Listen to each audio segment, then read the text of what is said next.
with us, okay? I have my notes for today. We're going to be doing a class about understanding soul contracts. This is like super important information that I wanted to share with you all. I read about soul contracts years ago.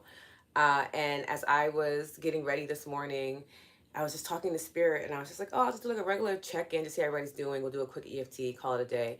And it was very clear that we should talk about soul contracts. So we're going to do that. Oh, hi, Lisa from Scotland. Hello. See ya. I will take your time waking up, please. Please, please, please. Take your time. It's okay. Actually, let me just fix the lighting on this really quickly. Okay. Okay. Okay. So, yeah, I was looking forward to talking about this because I'm like, oh, you know what? When's the last time that I've spoken about soul contracts?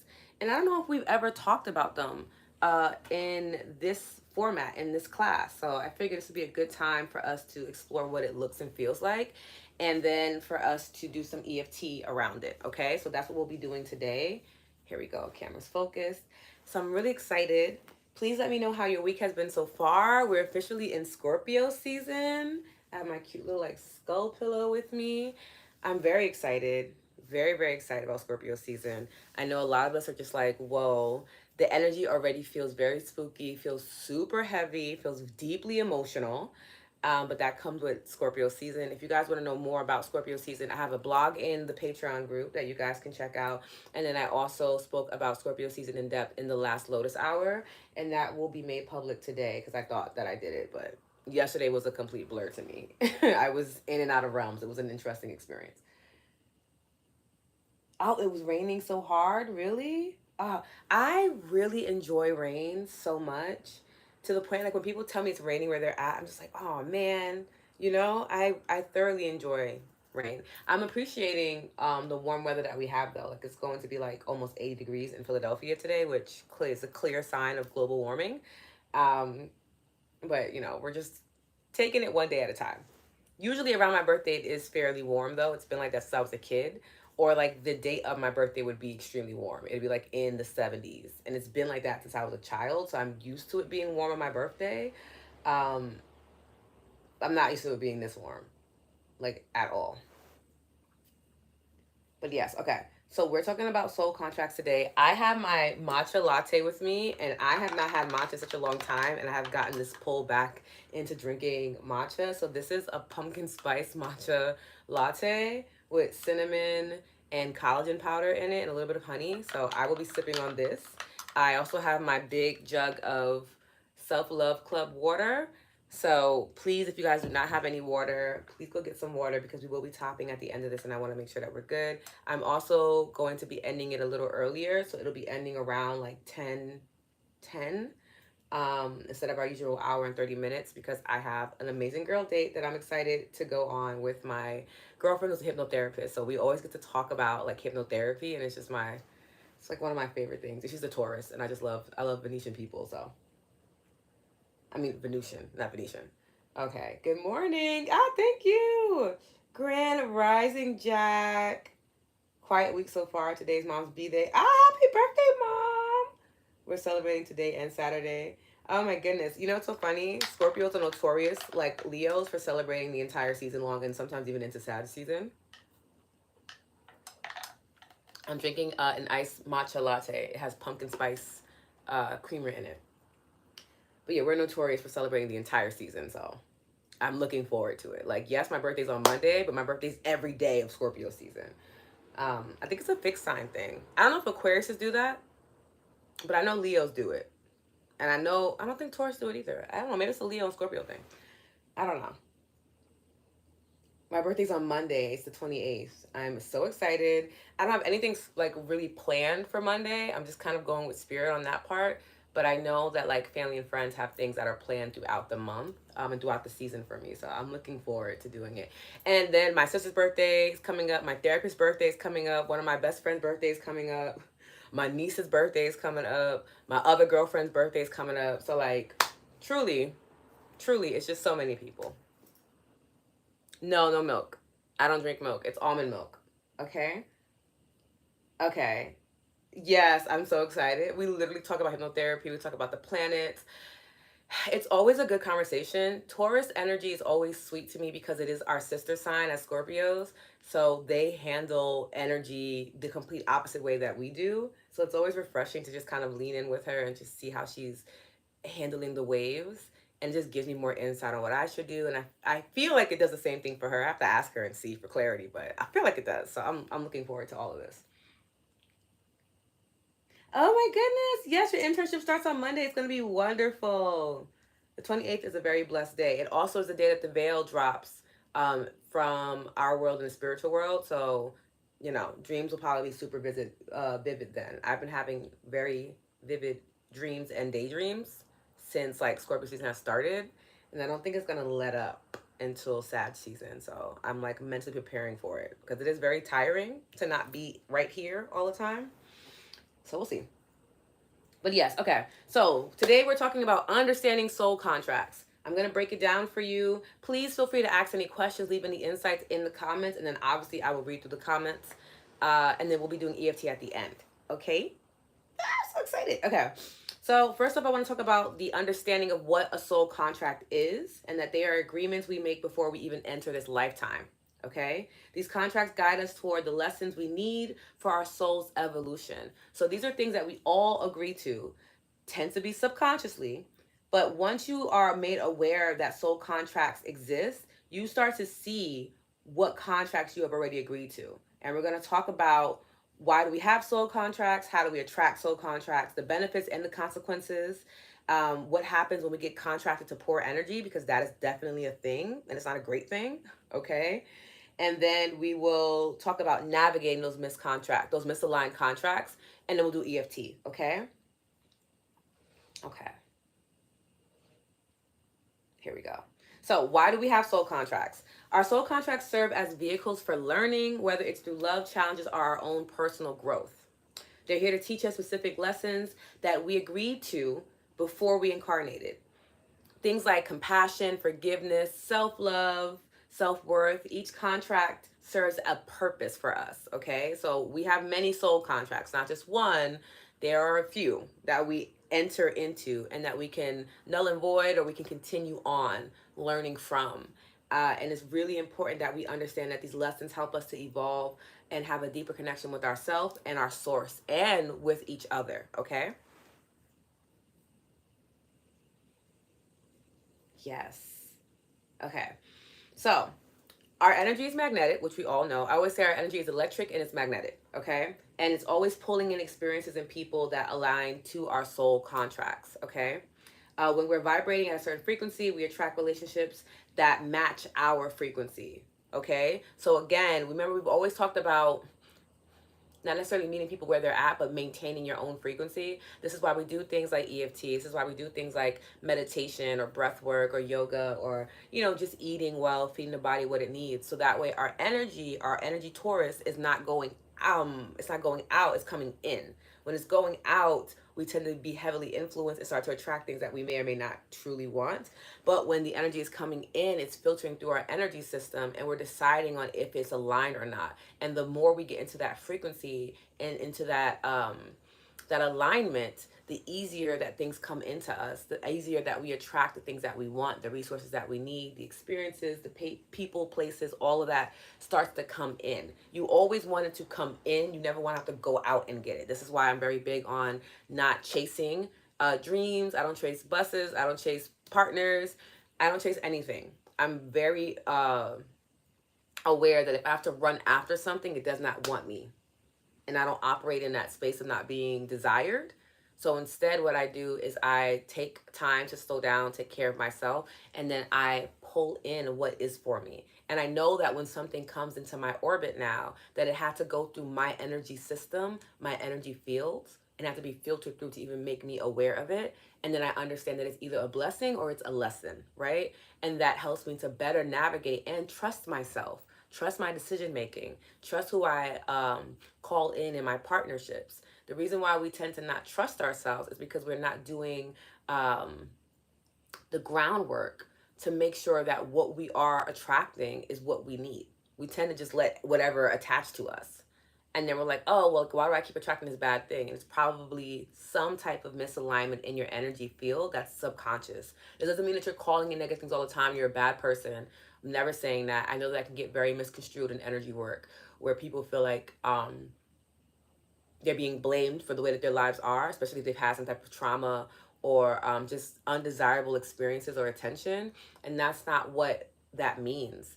We're just asking that we also be made aware and also begin to practice authority over our lives and accountability for our actions. Because ultimately, the common denominator is you, right? It's not the other people. If their behaviors are the same, but they keep coming towards you, you are the common denominator. And that's not to scare you or to victimize you. It's to empower you to be like, oh, I can change this. I can shift this. And that's what happens when we are experiencing soul contracts. So let me know if that makes sense, okay?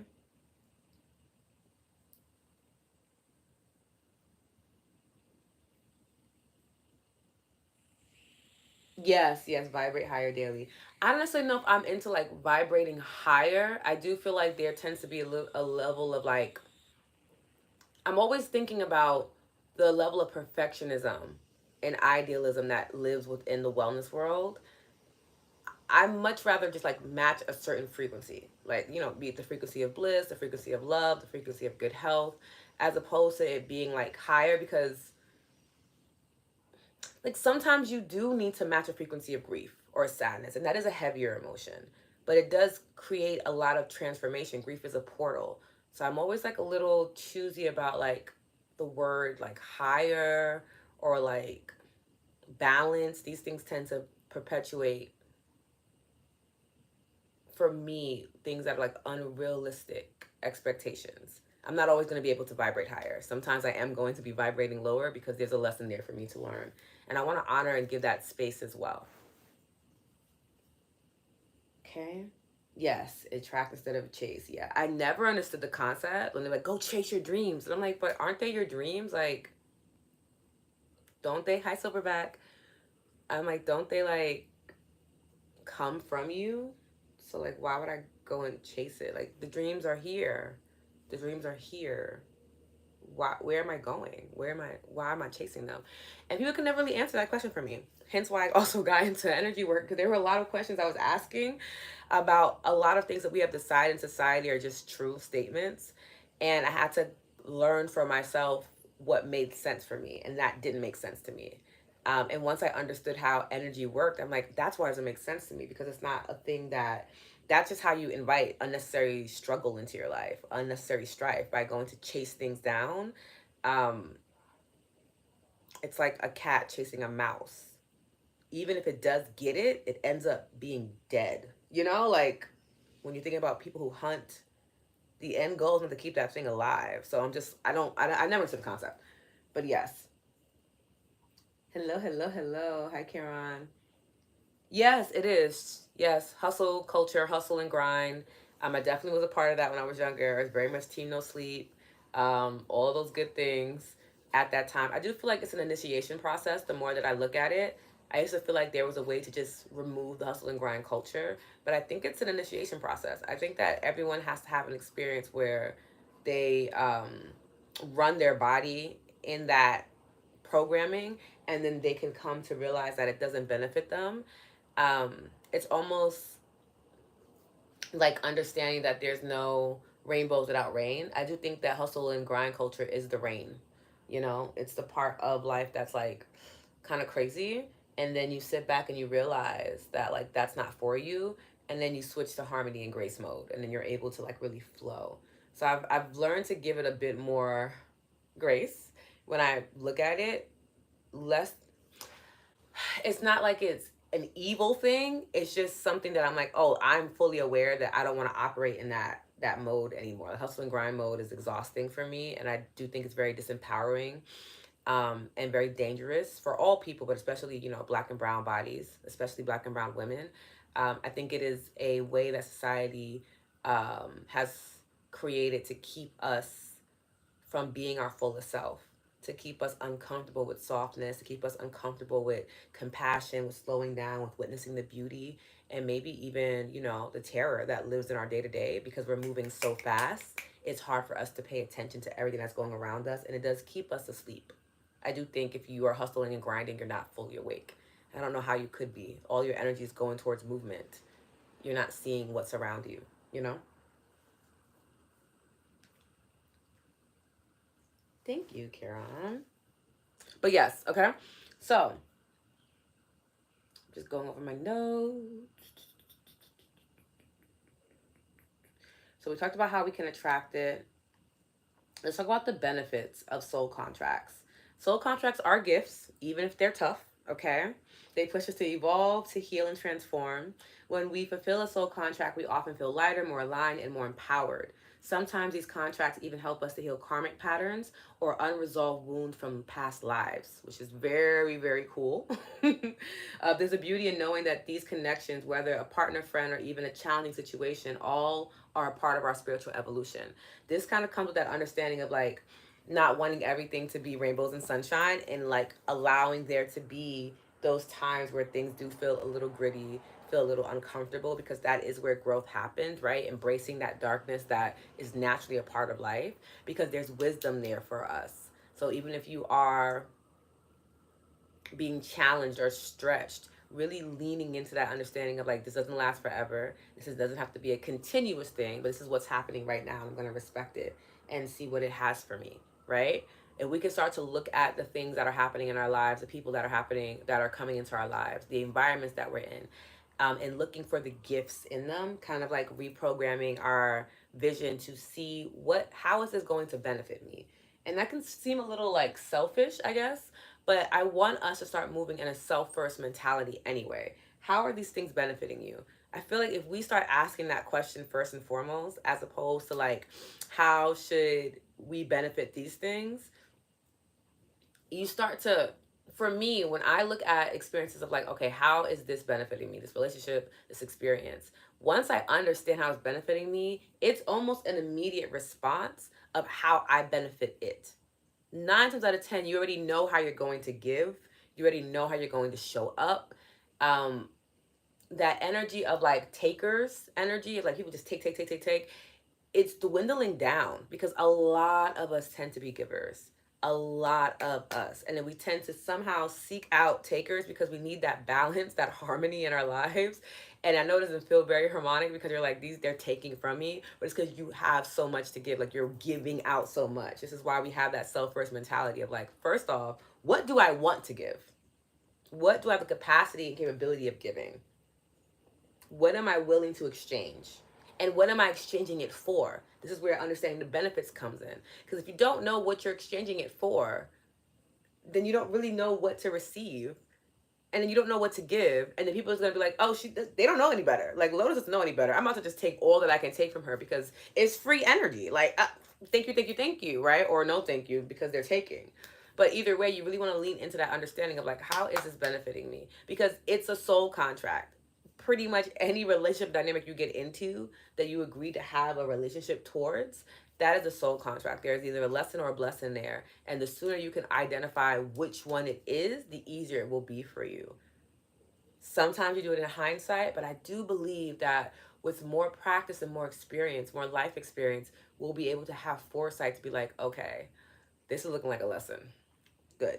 Good for me to know so I can show up prepared to learn, right? And then if I know it's a blessing, I can show up prepared to receive. Let me know if that makes sense.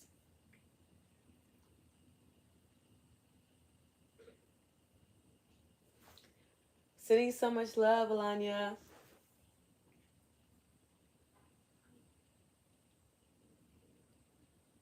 Yeah, yeah. Yeah, what are you exchanging it for? What sense does that make? You know? And, the real talk is that not every soul contract will feel aligned forever. They're not meant to last a whole entire lifetime. Some of them do, some of them don't. They come in for a reason or a season. When we hold on to a contract longer than we need to, that's when it becomes misaligned, and then it becomes a really raggedy experience, right? So we really want to make sure that we are practicing spiritual hygiene and taking care of ourselves so we can know when it's time to let go of a relationship. I have a mentee who's like a little sister to me. I absolutely love her. I call her Baby Scorpio. and she was dating this person, and I found out that they had broken up. But the way that they broke up was just so beautiful. They like had a beautiful conversation. Obviously, they grieved because they're breaking up, and then they notified the people in their life that they needed to notify, like, "Hey, we're no longer together." And she's turning 21 on Halloween. She's also one of my Scorpios too. So I'm just like, the level of awareness to be able to say, like, look, we had a conversation and realize, like, oh, our contract is ending. We no longer need to be linked this way. It's actually time to separate. And for them to do it so amicably, do it with so much love and so much consciousness, and at such a young age, it was just so beautiful to watch, because I know she pours into her spiritual hygiene, and that is why she was able to have that type of experience where it could have been very detrimental, very heartbreaking, because you feel like you're losing love, right? When we break up with someone, whether it be a friendship or a family or romantically, it feels like we lost something. It's like, oh my God, I'm losing love. I'm losing this person that is symbolic of love, and it is breaking my heart, and I don't know how I'm going to go on. And if you do not have good spiritual hygiene, you might turn to rage or anger. You might lash out. You might choose, some type of substance to get through it. It's because we're lacking spiritual hygiene. We don't have anything that's centering us to be like, okay, I can still feel this grief. I can still feel like my heart is breaking, and understand that it's breaking open, that I'm becoming more tender, and that I've learned the contract is done. I can respect that. And in business, when a contract is done, usually it's not an intense thing. When I've ended contracts, or I've had contracts reach their term of agreement, and it's time for to separate ways, it's all love, because we knew that it was for a set period of time, and we can renew the contract if it's working out, if it's beneficial for both parties, or we can just accept it for what it was and move forward. That mentality does apply to how we show up in our relationships too. It doesn't have to be where when it's time for us to let go of someone, it is chaotic and crazy. Even if one person has that awareness, it can soothe the ending of a relationship. Both people don't need to be conscious. It's great. It's nice if they are, but if they're not, and you are aware of, like, okay, it's time to evolve. It's time to end this relationship. You can then speak to your spiritual guides, utilize your wellness to find a more effective way to let them know, like, hey, I love you so very much, but we're growing on different paths. And hopefully we grow back onto the same path. I would love that, because I loved having you in my life. But I also know that there are things that I need to experience and learn that I can't do if I'm holding your hand. And that means that there are also things that you need to experience and learn that you can't do if you're holding my hand. And I'm not willing to hold you back. And I know that you don't want to hold me back, right? Even if they're like in their head, like, no, I definitely want to hold you back because I want to be by myself. That's for them to figure out what they're got, right? But you're saying this from a space of love and clarity and confidence. And they will learn to accept it and hopefully even respect it with time. Okay? Go Pesh. Hi. Bye. I know. It was a beautiful breakup. And I'm just like, oh, girl, you hit this. You're such a cool girl. She's such a cool girl, though. Like, she's definitely light years ahead in so many different aspects of self and energy. But I just thought it was so wonderful, and it reminded me too of like what we have the capability of doing.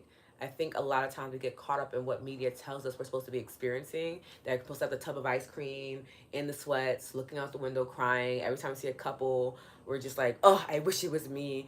And it doesn't necessarily have to be that way.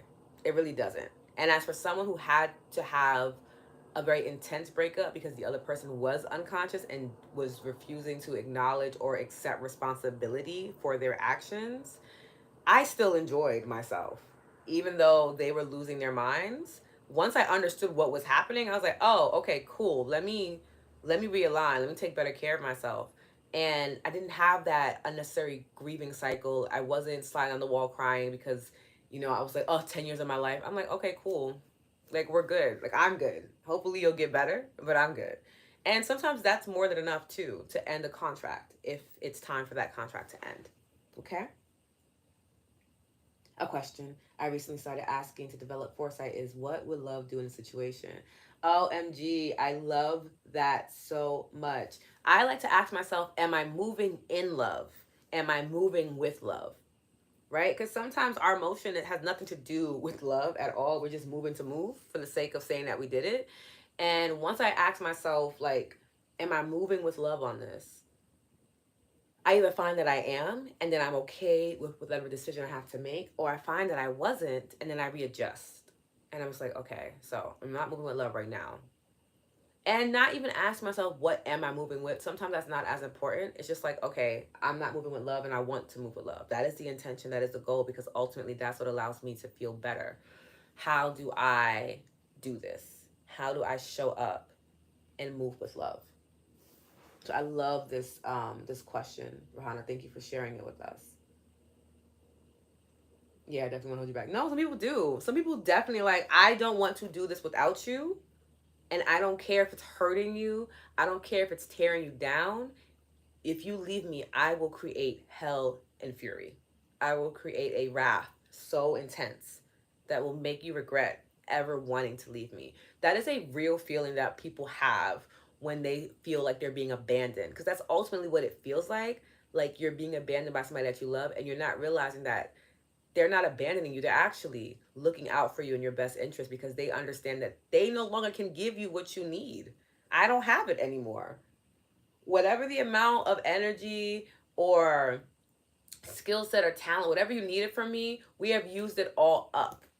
I don't have anything else to give. Anything that I give you will not be of my best work, my best quality, and it's probably going to cause chaos for the both of us, because now I'm operating out of a frequency that doesn't feel aligned to me, and you don't even want to let go of this because you are operating out of fear that you will be alone and you will not find someone else. Right? This is why a lot of people tend to hold on to romantic relationships even though they can sense and feel that it's over. It's because they don't want to be alone.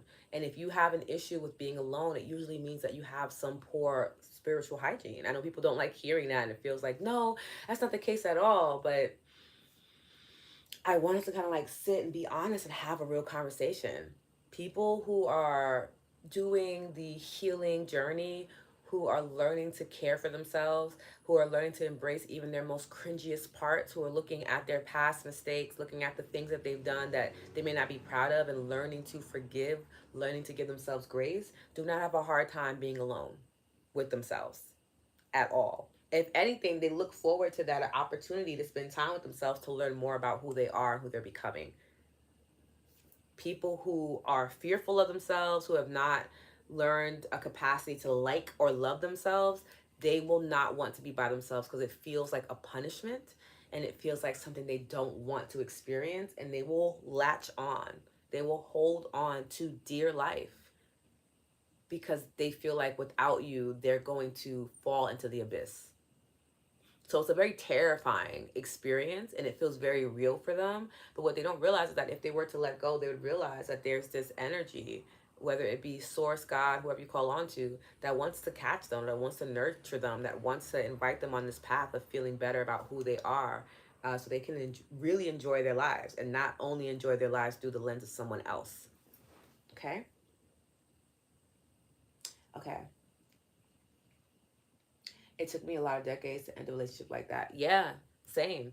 Yeah, it took me some time. I had a really deep soul contract with one of my friends. We had been friends since we were 3 years old, and I thought it was a lifelong friendship. And it took a few years for me to realize that not only did she not respect me or honor me or think me valuable, even though I clearly was, um, she was just using me for my connection. She was using me for the access to my family, the access to my friend circles, because she never really had to do the work in doing that, because I did all of the emotional labor and work in creating healthy relationships, and she just benefited by being my best friend. And once I understood what was happening, and that she didn't care for my well-being or my safety, I had to let that relationship go. But once you have the clarity and you let it go, it's not bad. People were surprised, like, you guys were friends for over 20 years. We were. Yeah. And they're like, you're not hurt by this? I was more hurt by the fact that she did not respect or love me the way that I did her. But people do that, and we get past it. And we move forward. That it wasn't easy, you know? But when we get to that space of comprehension and consciousness of like, okay, this person does not care for me, though I care for them deeply. They either don't care for me because they don't want to, or they don't have the capacity to care for me. Either way, I'm not being cared for, and I am not willing to remain in relationships or in a contract of souls where that person is not willing to care for me and my soul, right? Um, some people are smarter than others by birth, like comparatively more EQ and IQ. Makes me wonder if it's because of the rebirth. Honestly, she is a Scorpio, so it's quite possible. We tend to have a bit more wisdom in the death and rebirth department. You know, we're born into it. That could easily be it. She also was taking a lot of my classes when she was like 16, 17 years old.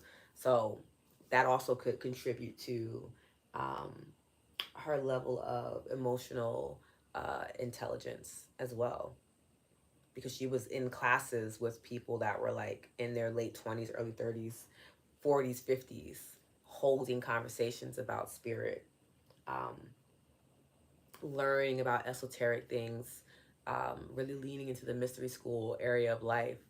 And she thrived there. She was phenomenal.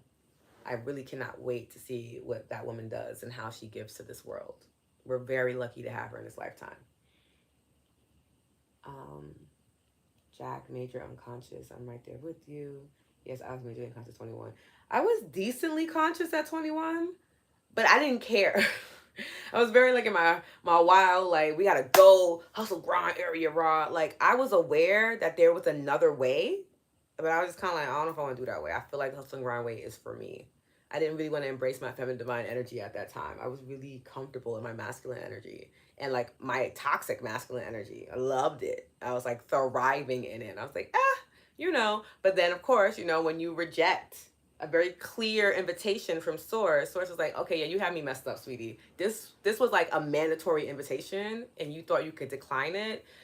Yeah, I'm gonna have to sit you down and remind you that we are working in this together.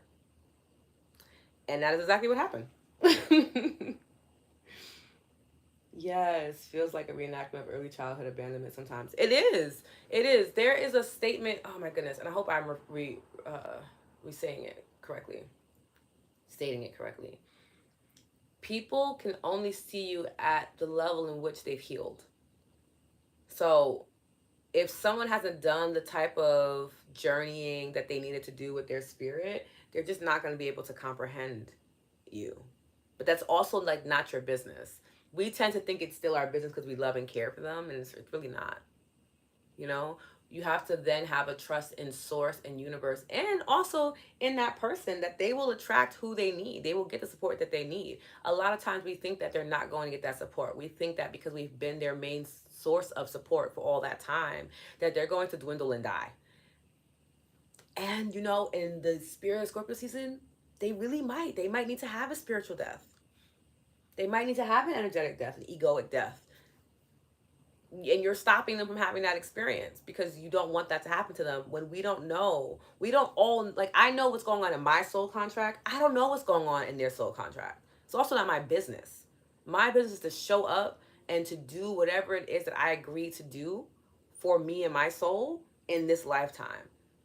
And once I've done that, I have to be at peace that that was enough. Otherwise, I overextend myself, and then I put myself into a frequency of misalignment, and then I'm having a shitty time because I'm trying to help someone else not have a shitty time. And that might actually be what they need to experience. They might need that. Sometimes it feels very sad and heartbreaking. I was talking about one of my girlfriends. Um, her co-parent just did something that was very disappointing to her child, and she was like, I don't want her to be disappointed. And I was like, you know, that's okay if she's disappointed. You know, like that's a part of, disappointment is a part of life. It's not something that you can avoid. It is a part of, you're going to experience disappointment at some point in time. Whether it's that you go to an ice cream shop and you've been waiting all day for a certain flavor and you get there and it's sold out, that disappointment, or being let down by a parental figure who promised you something, wasn't able to deliver. Either way, you're going to experience disappointment. Um, Blocking them from disappointment has less to do with them and more to do with just you not wanting to see your child hurt, right? That becomes more of a very selfish thing and not really looking at the grand scheme of things that, you know, if they are disappointed, you can be there for them. Give them that love and that nourishment that they need to get through the disappointment. But, you know, you got to be disappointed at some point in time in life. the earlier that she's able to have that experience, and then have you side by side, holding her, taking care of her, she's going to get really good at navigating those things. And what will end up happening is that she will attract less disappointing experiences. They won't happen as frequently, and when they do show up, they won't be as devastating. She'll be able to be like, okay, this is disappointing, cool. Because these emotions, disappointment, frustration, anger, like, they don't have to be as massive as we allow them to be. They can just be like, oh, I'm disappointed. Dang. Okay. What can I do in this moment that's going to take care of me? Maybe I want to go dance. Maybe I want to go run. Maybe I want to journal. Maybe I do want to eat some ice cream.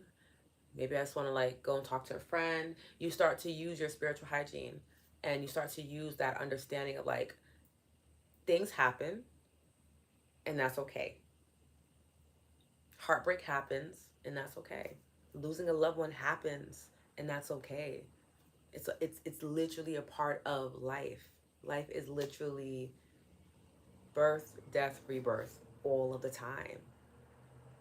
It's truly one of the most magical aspects of life, and I do feel like Scorpio season really embodies that energy for all of us to really recognize and respect. Okay.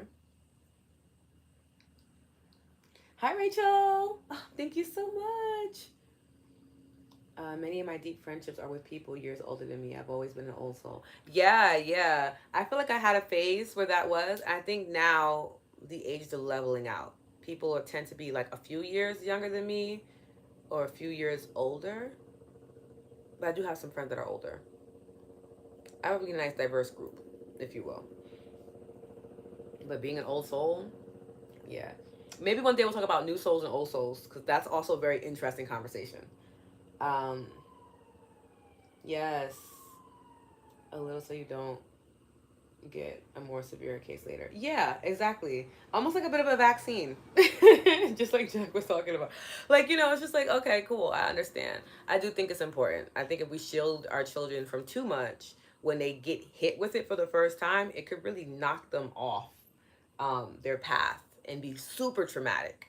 When we can kind of understand and indoctrinate it a little earlier on, of like, these things happen, let's you don't have to make them a super big deal. Sometimes they'll be a big deal, sometimes they'll be a big deal, right? Losing a loved one is going to be a big deal in that moment, but eventually you learn to live and navigate through that grief, and you start to see the blessings and wisdoms that come even from major loss.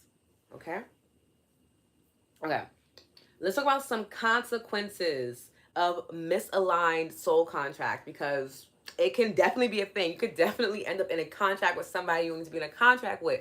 And it stresses me out so much, because when you have the ability to start seeing things like this, and you realize like, oh, like, your loved one just entered into a soul contract with like an insane misaligned human being, you're like, it's stressful. You're just kind of like, why do you want to do this? Do you sure you want to do this? Are you sure you want to go on this path? Like, why? But you gotta kind of go back and understand and remember, like, maybe this is what they need to experience. It's hard to watch. It goes back to that comprehension of like seeing someone's house on fire and waiting for them to say, hey, can you help me take out the fire? Because we don't know if they set it themselves or if it needed to be burnt down so they can rebuild again. So, not every soul contract will feel aligned, right? People stay for a season. Soul contracts can get tricky when we're not taking care of our energy, right? And what happens, here's what happens when a contract no longer serves us. It's important to pause and reflect, like we talked about, journaling, energy work, obviously EFT, which we'll be tapping on a little bit. But the consequences of a misaligned soul contract is that you'll start to feel some type of tension, emotional pain, and you could begin to get stuck and locked in to toxic patterns and habits. You also begin to dissociate from your intuition, and you forget your personal power, your ability to have authority over your life. All of that starts to fade away, because the initial response to the soul contract is so captivating. You forget all these other aspects of yourself. So when people start to feel lost in a relationship, it usually means that they're in a misaligned soul contract. Because when your soul is in a contract with another soul and y'all both agree to this, and we understand there's a lesson and a blessing in this, it feels very fulfilling. It feels like, oh, I'm really gaining insight. I'm really gaining life experience. I'm really gaining compassion, or whatever it is that that contract was for. And you really are allowed to enjoy the thrill of it, the ups and the downs, even if there were some hiccups, right? Because again, you're human. It's not going to be a smooth ride, but you're able to look at those hiccups and be like, oh man, but we got through that. We did really good. We navigated through that. Like, I love this for us. That is the ultimate goal. But the consequences are dangerous. And a lot of us are still in soul contracts that are dangerous. A lot of us are entering in and about to sign the dotted line on soul contracts that are going to harm us. And I genuinely hate to see it. Like, it breaks my heart when I see someone that is full of light and love and, promise, agreeing to be with someone who is not awake, someone who doesn't value their own energy and therefore can't value theirs, someone who is not willing to do any type of work to transmute the traumas that they are carrying around, and then trying to off put on this loving and light person. When you carry a brightness to you, when you carry, mm, wow, when you carry a brightness to you, when you are exuding your light in such a way, you're going to attract anybody, right? We talk about this all the time, like moths to a flame, like you'll attract all types of things. That is also why we need our darkness, because it gets close and then they sense that darkness and like, oh, wait, no, ooh. Oh, I thought I could just run up on you real quick, but wait. There's something else beneath that light. Wait, what? Nah, let me step back. Let me step back. You got it. And that's why we need that duality. Because yes, am I a bright light? For sure, right? I know that I'm attracting lots of people's energies. However, my darkness filters out the things that are dangerous for me, the things that are harmful for me, the things that would take me out, essentially, whether it be spiritually or physically, right? Which is why I'm allowed to feel safe, because people may witness my light so often. They do, but they also know that they cannot handle my darkness, and they stay away. I'm totally fine with that. And the best example that I can give is like dealing with compliments when I'm outside, and like men want to talk to you. I've never had like a catcalling experience. And I do really, for a very long time, I couldn't comprehend why. When people would talk about like their experience, I'm like, what? Why would they do, like, what's going on? Like, what do you mean? Like, what? Like, I could not understand. It's like, girl, this happens all the time. And then, you think like, maybe I'm just not attractive. Maybe that's what it is. You know what I mean? Like, okay, cool. And then I was like, no, maybe it's not that I'm not attractive. But there's some reason why this doesn't happen to me. I don't understand I can't put my finger on it. And then through my journey with like, embracing my darkness, understanding more of like that fierceness, that ferociousness that lives within me, I was like, oh no, they sense it. And they're just like, yeah. That is why if I get compliments outside, it is never derogatory. It's never crazy. No one's ever come inside their neck. It's usually like, oh, you look very beautiful, or, you just brighten up my day, or, oh, you look beautiful, queen. I've never been spoken down to, ever. And I don't ever plan on having that be an experience for me. I don't think I can comprehend that. It's very loving, it's very genuine, because they witness my light and they understand that darkness, and they know that if they're going to say something, they better say it correctly with lots of care and respect, unless they choose to be like ripped to shreds. And no one has made that choice yet. So I love that for everyone involved, because, that's great for everybody. But I realize that I walk with a sense of duality of like, am I a loving and light and warm person? I am. But do not try me. You know? And like, then everything is good. You're getting what you need. I'm getting what I need. I feel safe and respected. You feel safe and respected. Like, that's really the vibes that we're going for. It's the only vibes that I will tolerate, because there's this other essence to me that will, that dark goddess energy, like that Kali energy, that will rip you to shreds. And I will not lose sleep over it. I will not be sad afterwards and be like, oh, why did I? No, because if I had to get to that point to express that level of fierceness to you, you were trying to harm me, whether it was energetically, whether it was spiritually, mentally, emotionally, or physically. And I have gone through enough pain in my life, enough times where I kept that darkness behind me, or I quelled it, or I honestly put it in a cage.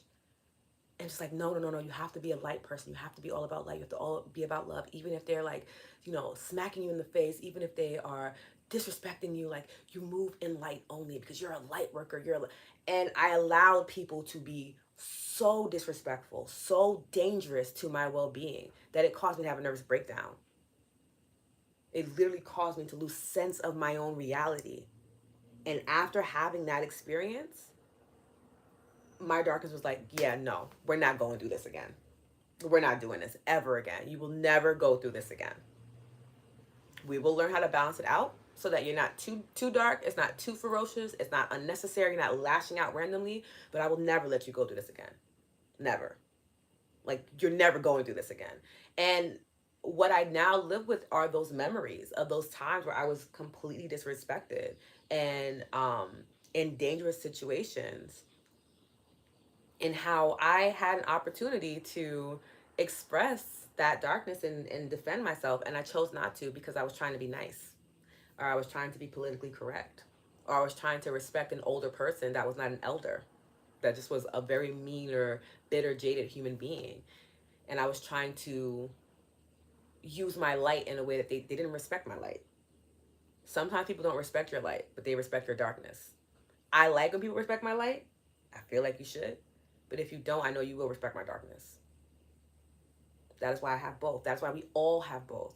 And that's why I'm actively advocating for us to lean into both, because it makes us a well-rounded human being. But it also gives us full access to our power and our authority to will and curate and cultivate a life that feels really good, that feels so worth living. We all deserve to have that experience. Not just me, all of us. And it is a practice, and it's going to be messy, and we're going to make mistakes, but that is why we've attracted ourselves into this group, into this community, so that we can do it together. Let me know if that makes sense. Okay. I had to step away from a friendship when she was with this line man. Rachel, girl, same, and I did not enjoy it. It freaking broke my heart. I was just like, but after that whole situation happened, I had to sit down with her and I let her know, like, look, when you went through that relationship, it was hard to watch because I didn't want you to have to go through it, but you were very committed to seeing it through. So I left it alone. However, moving forward, if you and I are going to remain in each other's lives and be this close to each other, if I don't like someone, I'm going to tell you. And I need you to have enough openness and capacity to hear me out. Whether you decide to stay with them afterwards is your business. I need to make sure that I can communicate that to you, because I am now living with the regret that I watched you be harmed by this person, and I didn't say anything because I was trying to be nice and like politically correct, and I want to say like respect your feelings, but that's not the wording that I want to use, because I do feel like that's not what I did. You know what I mean? I feel like because I didn't say what it needed to say, because I didn't express what I felt on my heart, I wasn't actually respecting her feelings. I just thought that I was, because I didn't say anything to upset her. But sometimes in friendships, you are going to upset your friend by being honest. Not by being brutal or mean or rude or disrespectful, but by being honest and saying like, hey, this person does not love you or care for you. Just keep that in mind. And don't expect me to be kind or nice to them, because I'm not. My sisters will tell you, if I don't like who you're dating, I don't like them, and I don't care if they feel uncomfortable around me. I don't care. I don't like you. I don't like you. I don't think you're good for my sister. There's something about your energy that is off. I will tell you to your face. She's allowed to date whoever she wants to. That's her business. But I don't like you. Don't ever think you'll be comfortable around me, because you won't. The reason why you feel uncomfortable is because I know that you shouldn't be here, and I'm not going to change that so that you feel I don't want you to be here. No. And I had to really lean into that energy, and I had to respect it when my sisters did the same for me when they didn't like someone I was dating, because there have been plenty of times where they have tried to express it, and I've tried to defend someone that I'm just meeting, as opposed to listening to the insight and wisdom from these people that would die for me, right? it comes with life experience. But I feel you on that, Rachel, completely.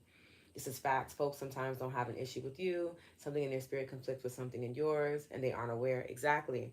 The awareness helps us navigate. Yeah, and that's why I always say, like, sometimes I'm probably not your cup of tea, and that's okay. Just because our spirits don't align doesn't mean that you have a bad spirit, by the way. You know what I mean? Like, it just means that our spirits don't align. Like, there's nothing that your spirit's gonna learn or gain from mine. So maybe that's why it's like, oh girl, like I really don't want to deal with you.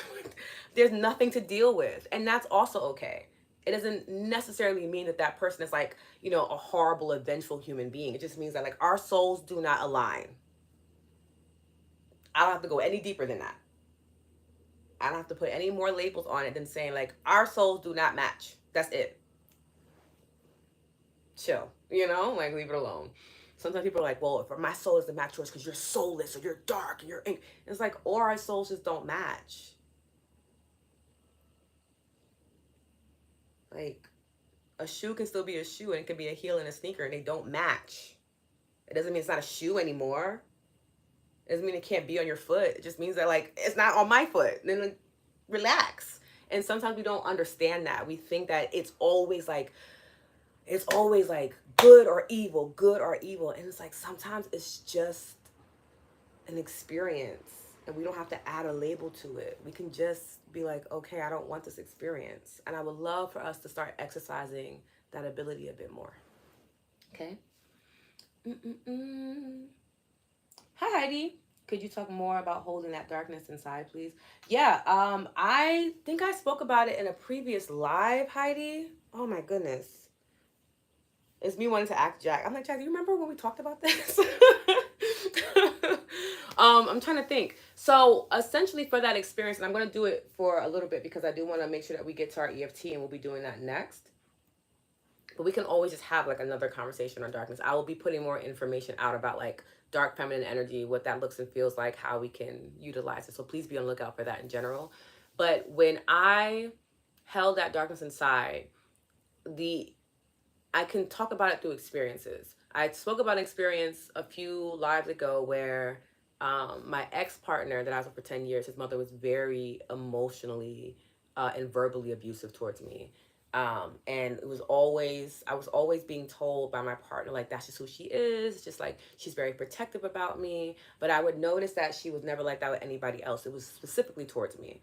And it was probably because something of her spirit didn't like mine. I know my spirit wasn't with hers, but I was just like, I love your son. So, and you're older than me. And like in my culture, we respect our elders. And again, that's when we learned that discernment between someone who's older and someone who's an elder. She was older. She was not an elder, because elders do not do things like that to harm you, to make you feel little, to try to take power from you. They see you as a child. Even if you are in your 50s and that person is older than you are still a child to them, and not in a condescending way, in a way of that I need to nurture and feed you and take care of you. Like that. When I talk to people who are like my mother's age, they treat me as if I am their child. That is an elder. Not trying to dominate me because I'm younger than them. That is someone who's older, right? So in that experience, when she was saying all these horrible things to me, one day I felt it in my chest to defend myself. I felt it in my body. It felt like this rising wave of energy. And because I did not have a full understanding of how darkness works, what it means, I thought it meant that it was something that was evil or unpure. I was like, oh my God, no, keep it down, keep it down, keep it down, keep it down, keep it down, keep it down, keep it down. Otherwise, you're gonna say something that's gonna hurt her feelings, and then you're gonna lose your relationship. And I was literally forcing myself to be smaller out of fear of losing someone, when in fact, had I been protected and loved and cared for in that relationship the way that I should have been, I should have been able to express myself. Two things should have happened, first and foremost. I should have never been in that experience with his mother. He should have checked his mother, because he would have never been in that experience with mine. And my mother is an intense human being who says whatever she wants, but she also understands my own darkness and knows that I will not tolerate you being ridiculously disrespectful to my partner. You're not here to abuse them. That's not why you're gaining an extra child at all. And she knows that. That's number one. The second thing is, if I was in a healthy and protective relationship, I would have been comfortable defending myself, knowing that not only would I have been protecting my own being, that I would have had that backup and had that reinforcement from my partner and say, like, you know what, mom, yeah, you did overstep. You overstepped. And this is someone that I'm choosing to be with and I want to create a family with and live with. And you're not respecting them. Therefore, you're not respecting me. But because I knew I wasn't going to get that response, I knew that that meant that I may have to fight this battle alone. And I also knew intuitively that I didn't have what it took to fight that battle alone at that time. I was already unstable. I was dealing with the diagnoses from rheumatoid arthritis and lupus, and that was doing a number on my body and my mental well being. It was the first time in my life that I was unemployed and I didn't have any income coming in. I was literally in a different part of the state where none of my family was. I was with his family and I felt very isolated and alone. I wasn't with my friends at the time. My friends were far away, they were going through their own things. I felt like I did not have enough support to stand alone. And what I didn't realize is that wave of energy that was coming up was spirit, was source, was the God in me, the goddess in me, the warrior that we all have inherently coming up to say, actually, sweetie, I got you. I have you. You're good. You're good. I was so focused on the external support that I was lacking. I forgot all about the internal support that I always had. And because I didn't witness what was happening outside of me, and I was so focused on that, I shunned that internal support. And the truth is, you have to invite these things. They're not just going to wash over you. I know people think that. I know media makes you think that, but that's not how it works. Even working with your ancestors, like they can only do but so much. If you don't invite them into your life, they cannot do what they want to do. If you don't invite the angels into your life, they cannot do the things that they want to do. They might do enough to keep you alive, but for you to thrive, for you to feel blessings and bliss, like you have to invite that energy in. You have to be like, angels, be with me. Ancestors, guide me today. God, show up in my life so often that all I see is you. You have to make that invitation because there is a will that we were given as human beings to decide when we want that experience. Now, sometimes you'll have a major push in life where the universe is like, yeah, you get a little too off track, sweetie. I have to bring your ass back over here. But for the most part, we get to pick and choose.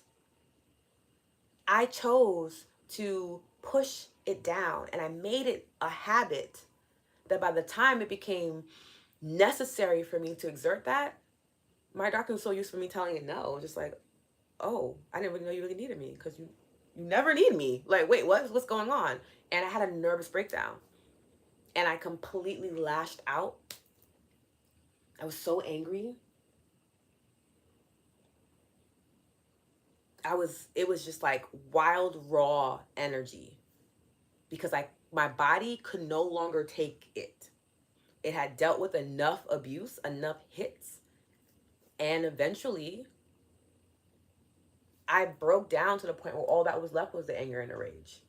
And then I had to work my way back from there. So in a sense, I had to rebuild my foundation, witnessing and honoring the darker parts of me. Hopefully that answers your question. The presence of that darkness is actually better for both. It is. My goodness, I think I understand. Makes me think of the Scarlet Witch and Jean Grey and Marvel. Yes, yeah, very much so. I love that comparison with the shoe. Yeah, it's like chill. We just need shoes on to relax. Um, yeah, she has great analogies. Thank you, Rachel.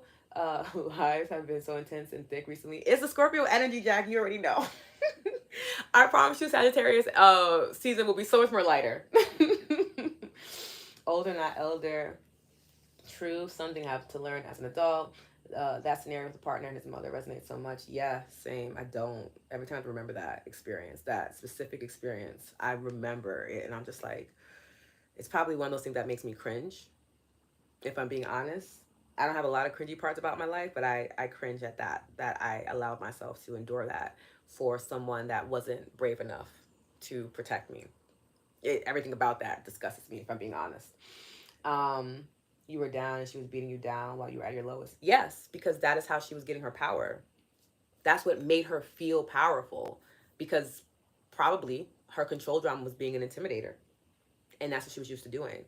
And because I also had that control drama of being an intimidator, but I was so exhausted and so physically and spiritually weakened, it was an opportunity for her to gain as much energy as possible. She wanted dominance.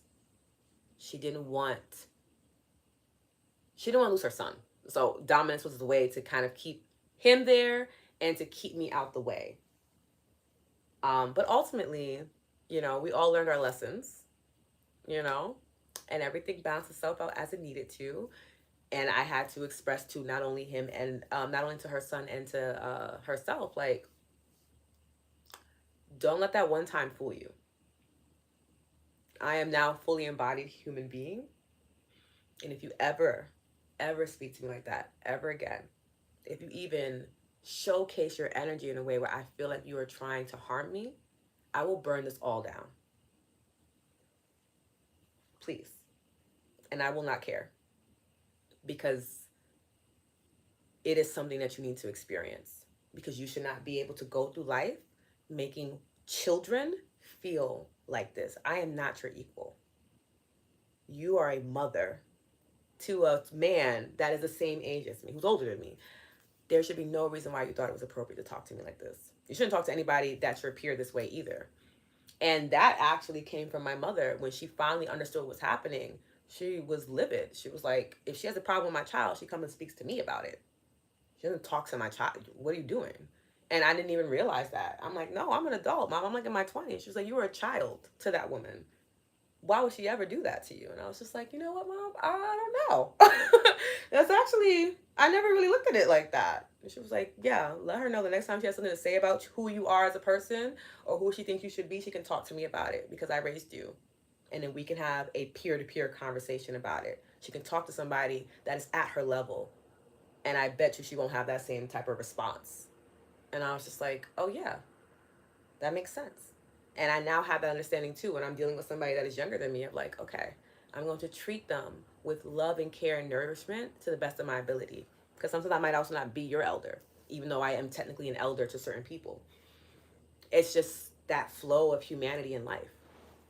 Okay. Sia, thank you so much for your donation. This is a donation-based practice, y'all. So if you can donate, please do. Okay, we're going to do 1 minute. I'm going to read through everything really quickly, and then we're going to get into tapping, because I think my girlfriend is outside, but I want to make sure that we understood soul contracts today, okay? D, hi, you were down. Yes, yes, yes. Thank you for sharing this experience, Lotus. Appreciate you. Jack, you know how much I love you. Very cool, thank you. You're so welcome, Heidi. My daughter sounds like she's at that point. How do you work with anger and negative emotions? She has to experience them, D. We have to give her a safe space to experience her darkness, experience the anger. I would definitely say movement is a really great way to do that. Dancing, maybe some type of like martial arts, taekwondo, kickboxing, movement is really, especially for like younger kids, movement is really helpful because they start to have a way to channel the energy. So like with my niece, we do art. She really is into art. So sometimes she's just like scratching up a paper and it feels a little diabolical, but she needs to express her anger. Or we'll go outside, we'll go hiking, and I let her scream as like loud as she possibly can. These are ways that she can let go of that energy. Like movement is really, really important. I wish that I had more movement too. I wasn't moving at all during that phase, and it showed. Okay. But yeah, there's nothing wrong with anger. There's nothing wrong with rage. I like to consider them heavier emotions and negative emotions. They just need to be expressed. So find a median for her to express it, whether it's through art, whether it's through music or singing or dancing. Find out what works. What can she express it through? She can also obviously use EFT as well. Okay. Lotus, you're amazing. Your honesty helps so many people. Peter, thank you so much. My honesty frees me, which is great. Facts. Mom. Yeah, my mom was on point with that one. I was like, girl, every now and then you do what needs to be done, and I appreciate you for that. Thank you. She's 21. Yeah, it's a very tender age, and she hasn't even hit her Saturn return yet, and that gets really dark and kind of crazy. But if she can find a way to move her body, it will be a lot easier for her. Okay, Vita. Okay, guys, 1 second. Let me just let her know.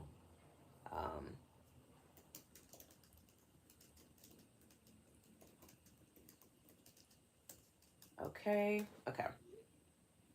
Oops. One thing. Okay, here we go. Good morning, dear Lotus, all beautiful souls. It's been a while. I'm doing Lots of growth internally. Ooh, okay, Vita. I'm currently in Arizona. Oh my goodness, how long are you gonna be there? I'm gonna be in Arizona next weekend. Ah, I literally will be in Sedona next Sunday. Next Sunday? Is it next Sunday? Yeah.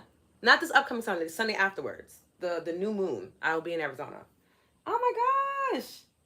OMG, that's so crazy, Vita. Okay, I'm getting distracted. Okay, got it. She actually does art, gym, sports. Thank you. Yeah, and tell her to lean on those when she's angry. Don't bottle it up. Do not bottle up your anger. Give it an outlet. She's angry. Why don't you go to the gym? Right? Go to the gym.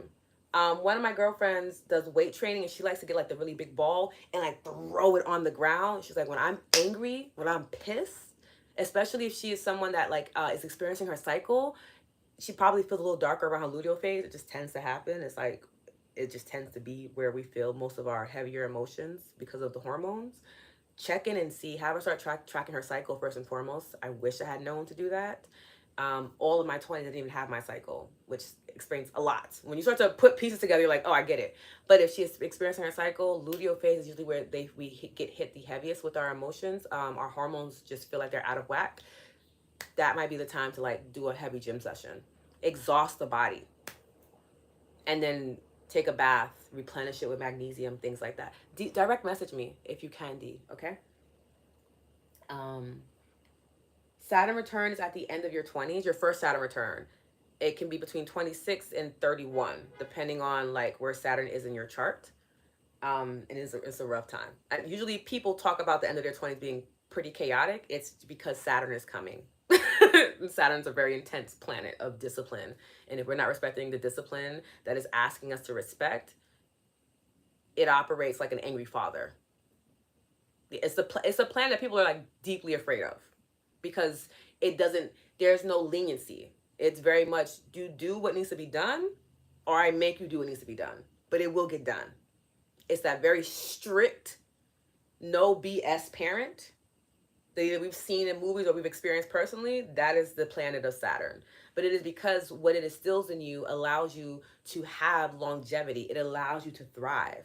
So that's why it's not an option that you listen or pay attention. You were forced to for several years to get the picture. Usually people have the Saturn return feels like a dark night of the soul for them. Okay. Leaving the Saturday. Oh man, dang it. That's so crazy. D, thank you so much for your donation. Oh my goodness. Yeah. We could definitely talk about Saturn too as a planet. That is a big ruling planet for me. I have a beautiful little Capricorn stellium, so lots of Saturn energy. Always a good time. Always a good time. Okay, let's get into our EFT.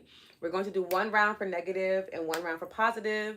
This is for releasing and aligning to soul contracts, okay? So what I would love for everybody to do is take a nice deep inhale, exhale, centering the body. We're going to process the information that we learned today. If you have never done EFT with me before, do not worry. I will guide you the entire time, okay? And what we will be doing is tapping on 10 tapping points. And that's going to help us to clear out any energy blockages in the body. We'll feel more vibrant afterwards. We'll feel a little bit more prepared to move forward in our day and in our week, okay? So the 9 tapping points are the side of hand, between the pinky knuckle bone and the wrist bone. You would tap here. We have the top of the head where the crown chakra would be, the brow on either side of the third eye chakra. You would trace your brow bone to the side. On the bone you would tap, not the temple. You would go underneath the eye and you would tap on the bone, not the soft part, the bone. Bring it underneath the nose above the top lip. You would tap here. And the crease of your chin, you would tap there. You would look for your collarbone. You can link your thumbs together and you can place your thumbs in the center of your throat. You'll feel like that little dip in your bone. And then where your fingertips end is where the points are for the collarbone. And then where your thumbs are is the point for the heart point. Okay? And then we have underneath the arm. We trace to the bottom of the arm, the ending of the armpit, and it would be right here on the side, the beginning parts of the rib cage, or if you wear a bra, it'd be where your bra strap is. You don't have to remember any of this. You just have to watch me, okay? I just like to give that out so that people know where they're tapping. You can lightly tap, you can rub, you can pulse, or you can hover. Still has the same effects. If you don't have access or like ability to touch any of those points, you can envision yourself tapping on that point, and it does the exact same thing. It's very cool. Kind of gives you a bit of like Magneto energy from Marvel, like just thinking it through. And you might feel a little tired afterward or more energized. You might feel a buzzing in your fingertips. You might yawn. You might tear up. All of these are just ways to show you that your energy is moving and that those blockages that are in there, those gaps are being closed in our energy and allowing us to feel more whole in who we are and how we identify with the topic at hand, okay?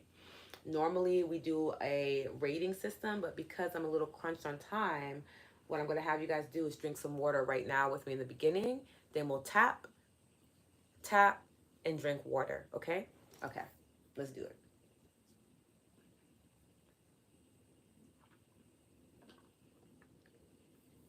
Okay, side of hand, breathe in, breathe out. Repeat after me, your voice is medicine, okay? Even though I may be holding on to soul contracts that no longer serve me, I deeply and completely honor myself and where I'm at. Top of the head. I feel the weight of soul contracts that are misaligned with my highest good. Brow. I might even be stuck in relationships or situations that drain my energy. Side of hand, excuse me, side of eye. These contracts might have served me once, but now they feel heavy and confusing. Underneath the eye.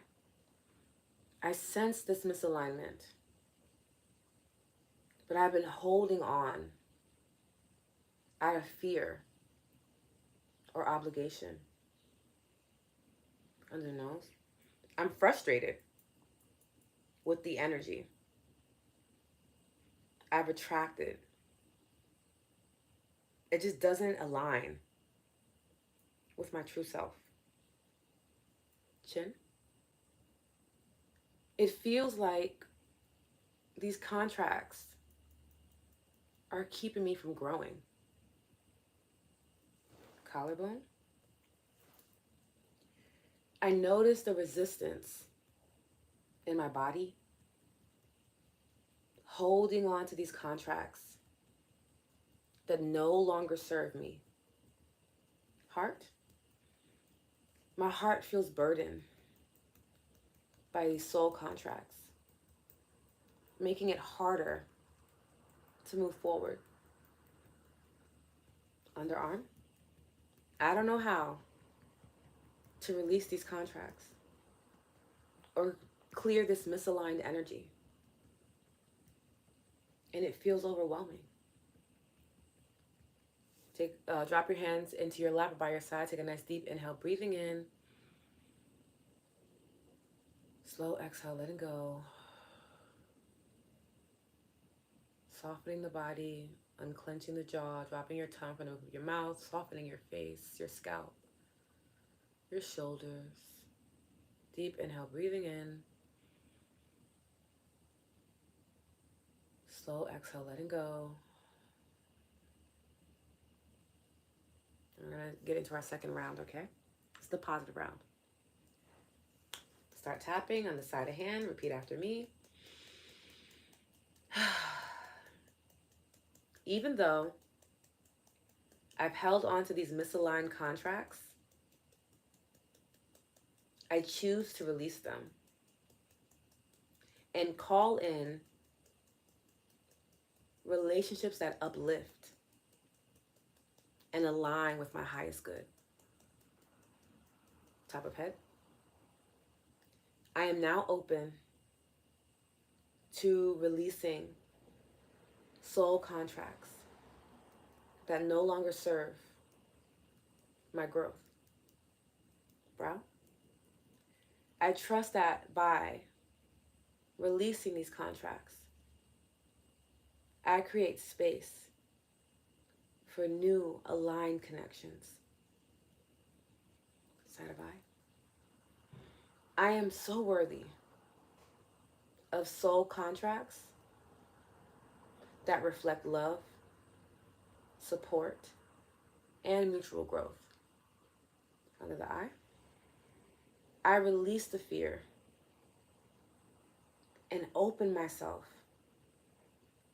to attract the energy that nourishes my soul. Under the nose. As I release what no longer serves me, I align with people and experiences and environments that are meant for my evolution. Chin. I choose to trust that every soul contract that comes my way is for my highest good.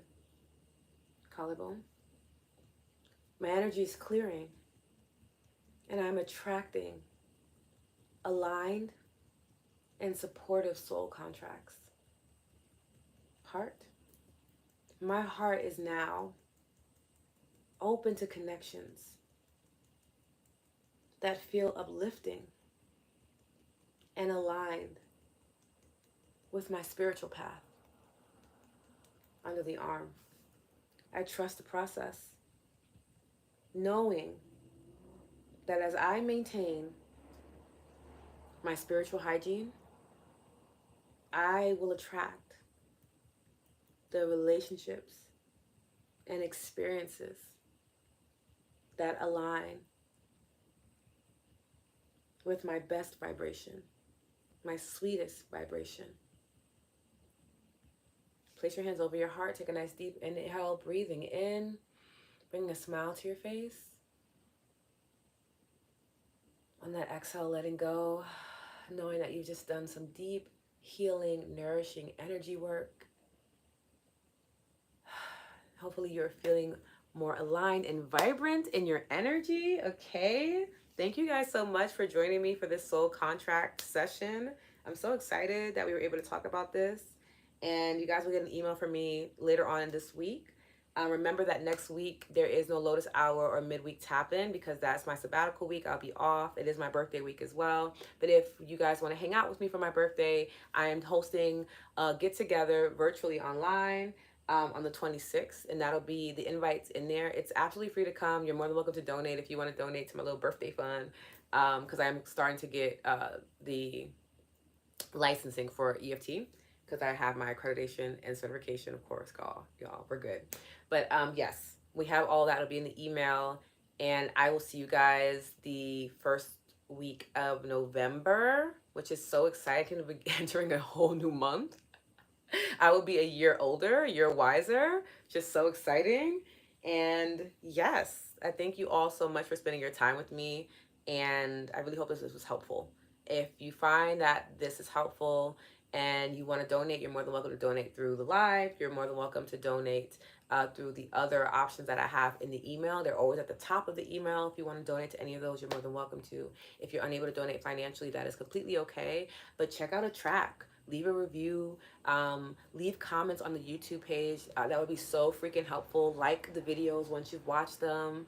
I actually had one subscriber like just go through and like my videos. I appreciate it. It helps people see more of it. And if this is something that you found to be nourishing for you, valuable to you, the best thing you can do is help spread the information so that other people can get that value as well.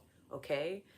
Whatever it is that you choose to do, I respect and honor it. And I thank you so much for being in my life. And this is the last time you'll see me at 33. So I just want to say thank you for the journey. Thank you for being part of my life this year, for providing me a safe space to be cared for, to be loving, to share my wisdom and insights, to grow and practice with you. I don't take it lightly. And it's only going to get better. Yes, so free. I'm glad I made it. I'm happy you made it too. Why was that tapping session just for me? Yes. Have a great day. Thank you, Sia. TJ, thank you for your donation. You took next week off too? Yes. We're in alignment. My birthday is 27. Happy birthday. Happy birthday, Heidi. OMG. Please let me know either in the Lotus Living group on Insight Timer or direct message me if your birthday is coming up so we can put it in the email so people can celebrate you. Like, please let me know. Okay? Oh my goodness. Yes, yes, yes. Have a wonderful day. Wonderful day, everyone. Yes. Happy continuation day. Thank you. Glad I came on. Even though late, you were right on time, Vita, per usual. I love you all so much. Have a beautiful day.